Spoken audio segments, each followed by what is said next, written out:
अस्सलाम वालेकुम, मैं हूं इस्माइल और आप देख रहे हैं स्मैश कोड। जैसा कि हमने जावास्क्रिप्ट की प्लेलिस्ट शुरू की हुई है, तो आज के इस लेक्चर में हम डॉम पढ़ेंगे, जिसको डॉक्यूमेंट ऑब्जेक्ट मॉडल भी कहते हैं। इस किसी भी कोड में किसी भी चीज़ को असेस करने के लिए हम डॉम यूज़ कर सकते हैं। जैसे हमने किसी चीज़ को असेस करना है, किसी भी एलिमेंट को असेस करना है, तो हम उसके लिए डॉम यूज़ करते हैं।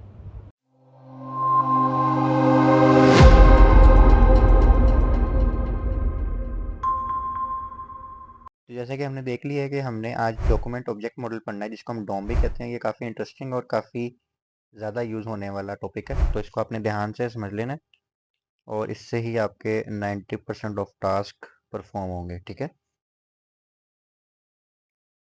तो डॉम क्या है? एक प्रोग्रामिंग इंटरफेस है वेब डॉक्यूमेंट्स को मैनेज करने के लिए। ठीक है, इसके अंदर क्या होता है कि जो पूरा HTML का डॉक्यूमेंट होता है ना, जो हम HTML लिखते हैं, वो एक एक ट्री नुमा बन जाता है। यानी कि ट्री होता है, उसकी शाखें होती हैं, उसकी ब्रांचेज होती हैं। ठीक है, और हर चीज़ एक नोड को रिप्रेजेंट करती है। यानी कि सपोज करें एक ट्री है, उसकी 5 शाखें, तो उसकी इसका मतलब है 5 उसकी नोड्स हैं। ठीक है, यानी 5 नोड हैं उसके। हर एक टैग को एक नोड कहते हैं जावास्क्रिप्ट में ना।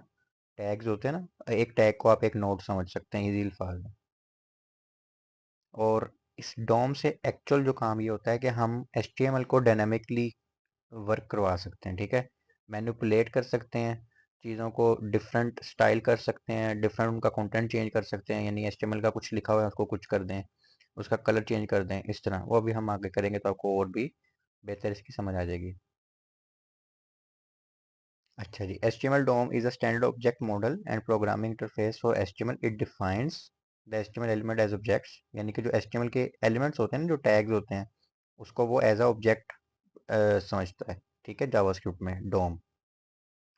The properties of all HTML elements, यानी कि हर HTML एलिमेंट की सारी प्रॉपर्टीज को वो अपने इंटरफेस के अंदर कैरी करता है। ठीक है, हमें मेथड्स देता है HTML एलिमेंट्स को मैनिपुलेट करने के लिए, और हमें इवेंट्स देता है। जैसे इवेंट्स का मतलब है कि अगर कोई HTML एलिमेंट है, सपोज बटन है, उसको क्लिक करने के ऊपर क्या हो। ठीक है, तो क्लिक एक इवेंट है। तो ये हमें कौन दे रहा है?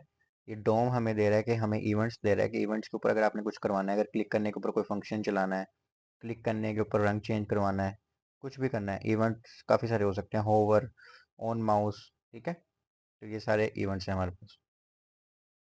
इन other words, the HTML DOM is a standard for, यानी कि वो बताना चाह रहे हैं कि जो डोम है ना, उसका एक्चुअल काम क्या है?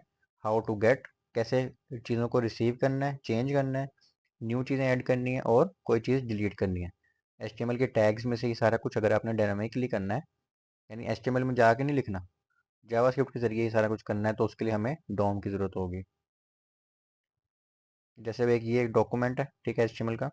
ये उसके अंदर हम HTML का टैग लिखते हैं ना, उसके अंदर हेड का टैग लिखते हैं, फिर बॉडी का टैग लिखते हैं, फिर बॉडी के अंदर या हेड के अंदर हमारे पास मेटा और टाइटल का टैग होता है, बॉडी के अंदर हमारे पास H1 और H2 या और भी कोई टैग्स हो सकते हैं। तो ये सारे ना एक एक नोड है, ये एक ट्री जो बना हुआ है, इसको डोम कहते हैं। ठीक है, अब HTML का ये जो सॉरी जावास्क्रिप्ट का ये जो डोम है, इसके अंदर हमारे पास काफ़ी पावर्स आ जाती हैं। ठीक है, उस पावर्स के साथ हम क्या क्या चीज़ डायनामिक कर सकते हैं HTML की। डायनामिक और स्टैटिक में फ़र्क ये होता है, स्टैटिक का मतलब ये होता है एक चीज़ रिजिड है, यानी एक पत्थर है बहुत बड़ा सारा, उसको आप नहीं हिला सकते, वो रिजिड है। लेकिन कोई ऐसी चीज़ है जैसे दरवाज़ा है, ठीक है, दरवाजे को आप खोल भी सकते हैं, बंद भी कर सकते हैं। और अगर कोई छोटा पत्थर है, आप उसको उठा के कहीं और रख सकते हैं, उसको कहते हैं डायनामिक। मतलब जो चीज़ चेंज हो सकती है। अब डायनामिक, अगर हम इस प्रोग्रामिंग वाली साइड पे चले जाएं, तो प्रोग्रामिंग में डायनामिक का मतलब ये होता है कि कोई फंक्शनैलिटी लगा के हम किसी चीज़ को चेंज करें ना ऑटोमेटिकली। ये नहीं कि हम जाके हार्ड कोडेड करें खुद लिख के। अगर मैंने यहाँ पे H1 के अंदर लिखा हुआ है स्माइल, ठीक है, अब मैं जाके स्माइल को रेज करके कुछ और लिखूँ, नहीं, ये स्टैटिक हो जाएगा। हाँ, अगर मैं जावास्क्रिप्ट के साथ कोई फंक्शन चला के इस स्माइल को चेंज कर दूँ स्मैश कोड से, तो वो एक डायनामिकली काम होगा। सही है, जावास्क्रिप्ट से हम क्या कर सकते हैं डोम की मदद से? HTML एलिमेंट्स जो है ना, यानी HTML के जो टैग्स हैं, उनको चेंज कर सकते हैं। ठीक है, उनके एट्रीब्यूट्स को चेंज कर सकते हैं, उनके स्टाइल्स को, CSS के स्टाइल्स को चेंज कर सकते हैं। और किसके साथ ये सारा काम होना है? डोम के साथ। ठीक है, और उसके साथ हम क्या कर सकते हैं? ऑलरेडी अगर हमारे पास एक सपोज H1 का टैग है, उसको हम रिमूव कर सकते हैं। ठीक है, और उसके एट्रीब्यूट्स को भी। इसी तरह हम कोई नया HTML का टैग भी डाल सकते हैं और उसके एट्रीब्यूट्स भी नए डाल सकते हैं कोई ऑलरेडी टैग वाले में। ठीक है, और इसके अलावा हम जितने भी हमारे इवेंट्स होंगे पूरे एचटीएमएल के डॉक्यूमेंट में उनको मैनेज कर सकते हैं, जैसे मैंने पहले भी बताया, क्लिक या होवर या ऑन माउस, ठीक है, या कुछ भी जो भी इवेंट्स हैं जितने भी, उन सबको टैकल कर सकते हैं हम डोम की मदद से। और हम न्यू इवेंट्स भी बना सकते हैं डोम की मदद से ही, ठीक है। अब सबसे पहले हम देखते हैं कि हमने वो जो एचटीएमएल के टैग्स हैं उनको पकड़ना कैसे है, ठीक है। गेट, ऐड, डिलीट, क्रिएट, ये सारा कुछ कर सकते हैं। तो सबसे पहले हम देखना है गेट कैसे करते हैं। सबसे पहला तो इसके काफ़ी सारे तरीके हैं असेस करने का, एलिमेंट्स को असेस करने का। सबसे पहला है गेट एलिमेंट बाय आईडी। अब दोबारा से वापस चले जाएं एचटीएमएल में, जब हमने एचटीएमएल पढ़ी थी, मैं ऊपर टैग भी दे दूंगा एचटीएमएल के क्रैश कोर्स का, उसको देख लेगा अगर आपने नहीं देखा हुआ। तो गेट एलिमेंट बाय आईडी अगर हम करेंगे, आईडी से हमें याद आ गया, ठीक है, कि हमने आईडी कैसे देते थे एचटीएमएल के एलिमेंट्स के अंदर, एचटीएमएल के टैग्स के अंदर। तो हमने एक वेरिएबल बनाना है लेट एलिमेंट, या हम इसका कोई भी नाम रख सकते हैं, क्योंकि अब हम एक एलिमेंट उठाना चाह रहे हैं ना एचटीएमएल का। हमने लिखना है document dot get element bye ID, ठीक है। यानी डॉक्यूमेंट से मुराद हो गया वो पूरा एचटीएमएल का डॉक्यूमेंट। डॉट लगा, इसके बाद एक प्री डिफाइंड फंक्शन है, या मेथड कह लें या जो भी आप इसको कह लें, गेट एलिमेंट बाय आईडी। ये स्पेलिंग कैमल केसिंग है, मैंने पहले भी बताया कैमल केसिंग का मतलब है पहले वर्ड के बाद जब दूसरा वर्ड शुरू होगा तो उसका पहला वर्ड सिर्फ कैपिटल, फिर तीसरे वर्ड का पहला वर्ड कैपिटल, फिर चौथे वर्ड का पहला वर्ड कैपिटल, ठीक है। और उसके बाद पैरेंथेसिस लगेंगी, और यहाँ पे आपने वो आईडी पास कर देनी है, ठीक है। अब आपने एक चीज़ में गौर करनी है, यहाँ लिखा हुआ गेट एलिमेंट बाय आईडी, यानी कि एक ही एलिमेंट है, एलिमेंट्स नहीं लिखा हुआ। और आईडी का हमें पता है यूनिक होती है, वो एक ही एलिमेंट को आप दे सकते हैं, एक ही टैग को दे सकते हैं पूरे पेज में, दोबारा नहीं यूज़ कर सकते, ठीक है। तो जब हम इसको ये लिखेंगे तो हमारे पास इस एलिमेंट के अंदर एक टैग आ जाएगा, उसको हम कंसोल करेंगे। तो जो भी उस आईडी, ये आईडी जहाँ भी यूज़ हुई होगी पूरे डॉक्यूमेंट में, वो उसका जो टैग होगा या पूरा एलिमेंट होगा वो हमें कंसोल में शो हो जाएगा, ठीक है। एक तो ये तरीका हो गया। दूसरा तरीका हो गया गेट एलिमेंट बाय, अच्छा, gate elements bye class name. तो पहली चीज़ तो ये होगी कि इसमें एस लग गया, इसका मतलब हमें एक चीज़ नहीं मिलने वाली, ठीक है। और दूसरा चीज़ हमें पता है क्लास नेम ज़रूरी नहीं है एक को लगे, एक से ज़्यादा चीज़ों को भी एक ही पेज में, एक ही डॉक्यूमेंट में लग सकती है। तो हम यहाँ पे क्या करेंगे, gate element by class name, और हम वो क्लास दे देंगे। तो हमें जब हम कंसोल कराएंगे तो हमें एक अरे मिलेगी जिसके अंदर हमारे पास एक से ज़्यादा एलिमेंट्स होंगे, ठीक है। या जावास्क्रिप्ट में अगर हम कहें तो हमारे पास एक से ज़्यादा नोड होंगे, ठीक है। और जब ये सारे ज़्यादा हो जाते हैं, नोड्स कहते हैं इनको फिर, तो हमें एक अरे मिलेगी जिसके अंदर हमारे पास ये जिसके पास भी ये क्लास होगी वो सारी यहाँ पे हमें मिल जाएंगी। तीसरा तरीका हमारे पास है gate element by tag name, यानी हमने ना क्लास से लेना है ना आईडी से लेना। अच्छा, एक और चीज़ यहाँ मैं मेंशन कर दूँ कि क्लास के लिए हम यहाँ डॉट नहीं लगा रहे, और आईडी के लिए हम यहाँ हैश नहीं लगा रहे, हम सिंपल उस आईडी का नाम लिख रहे हैं और क्लास का नाम लिख रहे हैं, ठीक है। वो डॉट और हैश आगे जाके बताता हूँ मैं। अच्छा, तीसरा है क्या हम पढ़ रहे हैं, gate element by tag name. तो हमने यहाँ पे भी वो एंगल ब्रैकेट्स नहीं लगानी, सिर्फ div या h2 या p जो भी हमने टैग उठाना है। तो let element document dot get elements by tag name, यहाँ पे भी एक से ज़्यादा मिलेंगे तो s लगेगा, ठीक है। और ये जितने भी div होंगे उस पूरे डॉक्यूमेंट में हमें यहाँ पे नोड की सूरत में एक अरे में शो हो जाएंगे, ठीक है। ये हो गए तीन तरीके। चौथा तरीका जो हमारे पास है, जो कि सबसे इम्पोर्टेंट भी है और ज़्यादा आपका यूज़ भी होगा, वो है क्यूरी सिलेक्टर। उससे क्या होगा, आपने लिखना है डॉक्यूमेंट डॉट क्यूरी सिलेक्टर, और यहाँ पे अब अगर आप अपने क्लास से उठाना है तो डॉट, आईडी से उठाना है तो हैश, और टैग से उठाना है तो पूरा टैग लिखना है यानी कि डिव, ठीक है, एंगल ब्रैकेट्स के साथ। तो आप जब जो भी लिखेंगे उस हिसाब से वो, अगर क्यूरी सिलेक्टर आपने लिखा हो यानी कि डॉक्यूमेंट डॉट क्यूरी सिलेक्टर, तो पहला उस डॉक्यूमेंट में जो भी पहला उससे मैच करेगा ना, यानी ज़्यादा सारी नहीं लेकर आएगा वो, सिर्फ पहला लेकर आएगा, ठीक है। एक हमारे पास एलिमेंट आएगा। लेकिन इसी का एक दूसरा वर्जन है क्यूरी सिलेक्टर ऑल। अगर हम ये यूज़ करते हैं, इससे क्या होगा, जितनी भी उसकी क्लासेस होंगी ना माई क्लास की, वो सारी हमें उठा के एक नोड लिस्ट शो कर देगा अरे की सूरत में, जैसे मैं पहले भी बता रहा हूँ, ठीक है। अब अगर हम हैश लिखते, ठीक है, इसके साथ, तो इसका मतलब एक ही आईडी आनी चाहिए हमारे पास।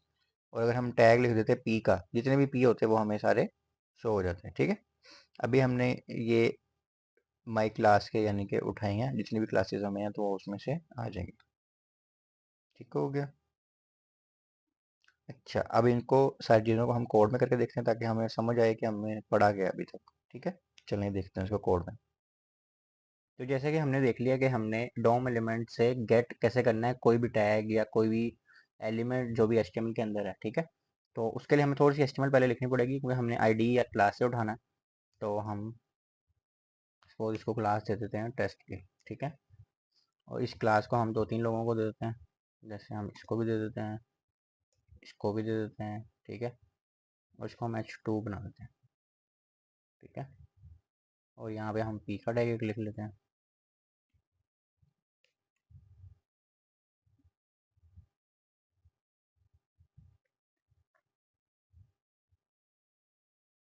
इसमें हम टेक्स्ट लिख लेते हैं थोड़ा सा,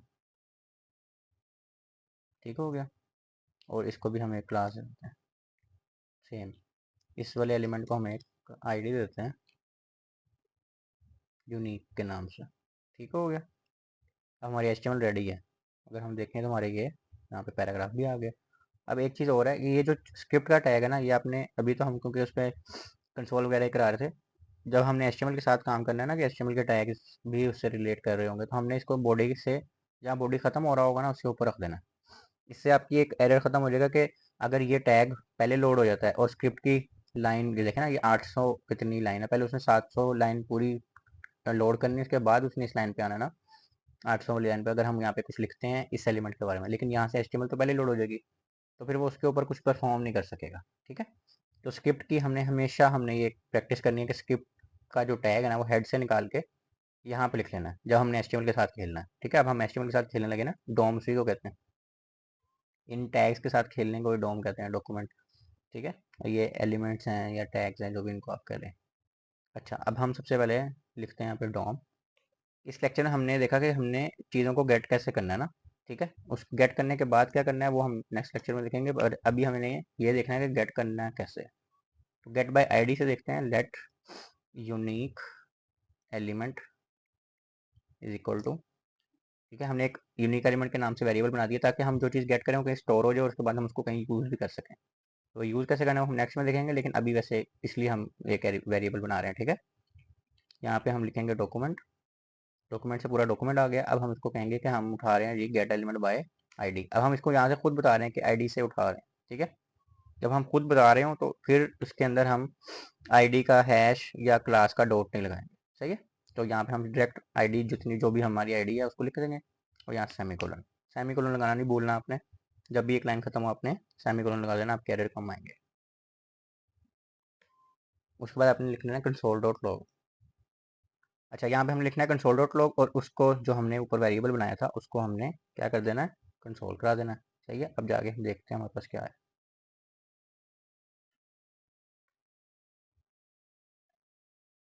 यहाँ कंसोल करते हैं, ठीक है, रिफ्रेश करते हैं, तो ये देखें ये हमारे पास एक एलिमेंट आ गया h1 के नाम से, और उसकी आईडी क्या है यूनिक, 827वीं लाइन पे हमने कंसोल किए, तो ये हमारे पास उसकी आ गया, ठीक है।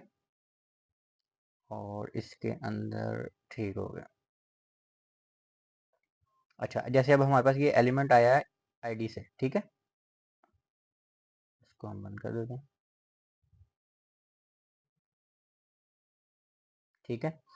और इसको अगर हम यहाँ पे यूनिक की जगह टेस्ट दे देते, तो टेस्ट तो नहीं आना ना, क्योंकि आईडी से हम नहीं उठा रहे। क्लास नेम से जब हमने उठाना है तो फिर हमने क्लास नेम ही लिखनी है। तो उसके लिए हमारे पास सेकंड तरीका है गेट बाय क्लास, ठीक है।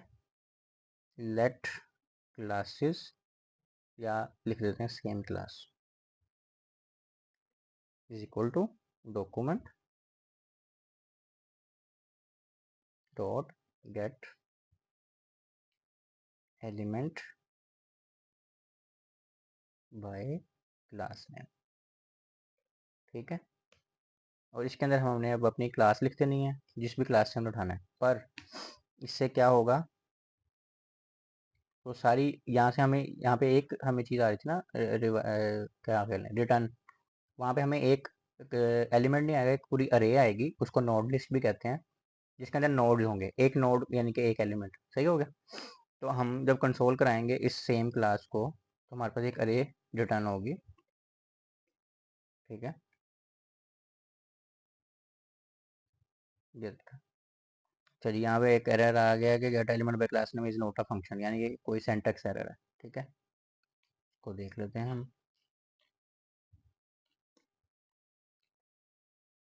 ठीक है, कोई स्पेलिंग मिस्टेक होगी, सम क्लास SOMECLASS।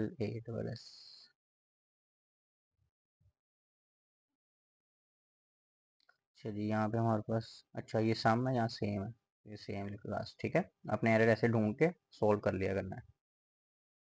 अब रिफ्रेश करते हैं। अब हमारे पास ये 827वीं लाइन पे तो आ रहा था ना एलिमेंट, ठीक है। ये देखें पूरा टैग आ रहा है हमारे पास, पहले कोई ग्लिच था, ये पूरा टैग उसने उठा कर दिया, इसके अंदर टेक्स्ट का लिखा हुआ है वो भी बता रहा है। और अब 831वीं लाइन पे जो हमने कंसोल किया है, जिसमें से मैंने आपको कहा है कि हमें पूरी एक नोड लिस्ट आएगी, एक एलिमेंट नहीं आएगा सिर्फ। तो ये देखें, ये 831वीं लाइन पे एक HTML की एक कलेक्शन आई है, जिसके अंदर एक एलिमेंट, दो एलिमेंट, तीन एलिमेंट और एक चार एलिमेंट प्रॉपर हैं, ठीक है। चार के चार एलिमेंट हैं, और हम उनको इंडेक्स के ज़रिए भी, यानी कि गेट के बाद उसके साथ कोई काम करना है, उसको उसका डाटा चेंज करना है, उसको डिलीट करना है, उसको ऐड करना है, ठीक है। तो ये देखें इंडेक्स भी आ रही है 0 1 2 3 जैसे अरे में आती है, और उसकी लेंथ की एक प्रॉपर्टी भी है, यानी चार इसमें चीज़ें हैं तो उसकी लेंथ की प्रॉपर्टी भी है, और उसमें अरे भी, अरे की जगह अरे की तरह इंडेक्स भी है। तो ये सारी चीज़ें हम आगे यूज़ भी करेंगे। पर बताने का मकसद ये है कि हमें, अगर हम क्लासेस उठा रहे हैं तो हमारे पास एक अरे आ रही है, और अगर हम आईडी उठा रहे हैं तो हमारे पास पूरा एक टैग आ रहा है, ठीक है।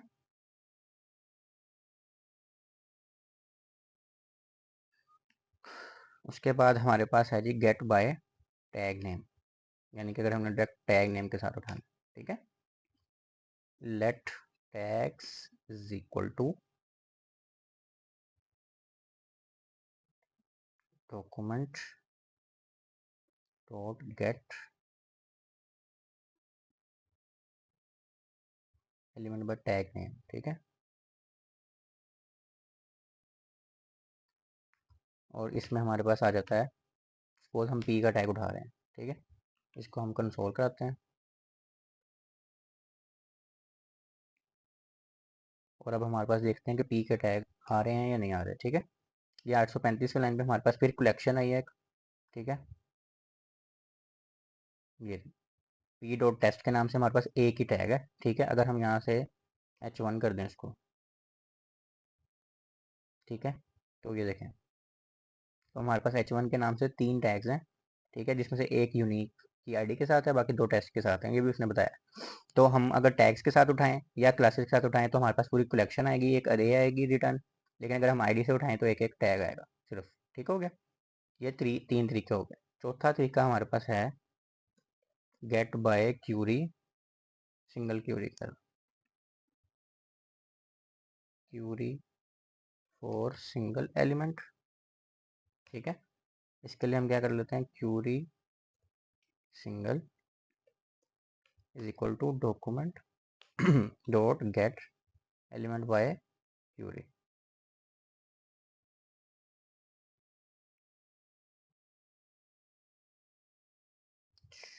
यहाँ नहीं रहा, हमको लिख लेते हैं गेट एलिमेंट, और यहाँ आएगा क्यूरी सिलेक्टर, तभी नहीं आ रहा था, ठीक है। क्यूरी सिलेक्टर, और इसके अंदर अब हमने, अब देखें, अब ये जनरल है, पहले हम यहाँ बता रहे थे कि क्लास उठा रहे हैं या आईडी उठा रहे हैं या टैग उठा रहे हैं। अब हमने जो चीज़ उठानी है यहाँ बताना है। अगर आईडी उठानी है तो हैश, आपको पता है, अगर क्लास उठानी है डॉट, और अगर टैग उठाना है तो पूरा टैग लिखना है, ठीक है। बल्कि हमने टैग नहीं यहाँ से उठाना, हमने सिर्फ यहाँ क्लास या आईडी उठानी है। अच्छा, यहाँ से हम उठाते हैं सपोज यूनिक, ठीक है, क्यूरी सिंगल, यहाँ रिफ्रेश करते हैं जाके, तो ये 839 पे हमें दोबारा से ये टैग मिल गया। ये तो हमें 827 से मिल रहा था ना, अब 839 से भी मिल गया, क्यूरी सेलेक्टर से भी। और अगर हम यहाँ पे करते टेस्ट डॉट के साथ, क्योंकि क्लास को हम डॉट से उठाते हैं, अब क्योंकि एक से ज़्यादा टेस्ट की हैं तो वो सबसे पहला जो उसके साथ मैच होगा वो सिर्फ उसको लेके आएगा, ठीक है। This is my first JS page 1, ठीक है। यहाँ पे अगर हम देखें तो जो हमारा पहला H1 का टैग है उसमें ये 1 लगा हुआ है, बाकी में नहीं लगा हुआ, तो उसने सिर्फ उसको उठाया और उसको हमें शो कर दिया, ठीक है। तो यानी कि अगर क्यूरी सेलेक्टर हम यूज़ करेंगे तो एक ही चीज़ वो रिटर्न करेगा, ज़्यादा नहीं करेगा, बेशक उससे ज़्यादा मैच करती भी हो। ज़्यादा सारी अगर हमने चीज़ें उठानी हो ना, जैसे क्यूरी से हम एक चीज़ उठाइए ना, अब अगर हमने इकट्ठी सारी उठानी हो तो हम क्या करेंगे, ठीक है, तब हम क्यूरी ऑल यूज़ करेंगे, यहाँ पे ऑल लग जाएगा, ठीक है। अब अगर हमने ये देखें टेस्ट उठाया ना, तो ये हमारे पास एक नोड लिस्ट उठाई है उसने और सारे टेस्ट दिखा दिए। पहले उसी ने हमें एक दिखाया था सिर्फ, अब उसी ने हमें सारे दिखा दिए हैं। ठीक है, क्यों? क्योंकि अब हमने क्यूरी सेलेक्टर ऑल यूज़ किया है। ठीक है, तो ये सारे हमारे पास वेज हैं। तो ये हमारे पास सारे वेज थे कि हम किस तरह गेट कर सकते हैं अपने एलिमेंट्स को। उम्मीद है आपको समझ आई होगी। अगर कुछ समझ नहीं आए तो कमेंट्स में पूछें या फेसबुक पे पूछ लें, आपको आई टैग में आ रहा होगा वीडियो में। मिलते हैं अगली वीडियो में। अपना बहुत सारा ख्याल रखिएगा। अल्लाह हाफिज़।